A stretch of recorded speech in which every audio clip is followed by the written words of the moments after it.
હાલ તો ભાઈ ગાડી લઈ લે તો મોરબી જવું છે. કેટલું થાય?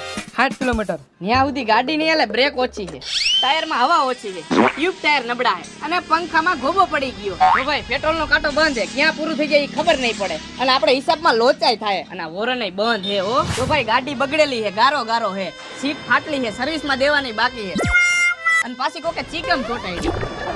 જો ભાઈ પેટ્રોલ પંપે પૂગે એનું કઈ નક્કી નથી અને પૂગે તો માંડ પૂગે અને જો નો પૂગે તો તું ધકાઈ કેમ મારીશ અને પાછો રહ્યો તું સેલિબ્રિટી. બોલ હવે ભાઈ ખાલી ખોટા બાના નો કાઢ, તારે ન આવવું તો ના પાડ દે. ભાઈ આવવાની મારી ના નથી, જી છે ને તને ચોખ્ખું કહું છું. રહેવા દે ભાઈ, હું આશીષને ફોન કરું છું, ઓને આશીષ ઓલીને મળતા આવશે. હા ભાઈ હવે શું થયું? અરે બેહી જા હાલ હાલ. હમણાં તો એમ કહેતો હતો હવા ઓછી છે, પેટ્રોલ નથી, હોર્ન નથી વાગતું, લીવર નથી લાગતું, સીટ ફાટેલી છે, ચીકમ ચોટેલી છે, મીટર બંધ છે, ગાડીમાં આટલા બધા વાંધા છે તો કેમાં જઈશું આપણે હવે? અરે હાલ તને હું મારા ખોરામાં બેહાર. રહેવા દે ભાઈ, આશીષ આવી ગયો, અંબે જઈ મળવા. આ ઉભો રહે તો મારું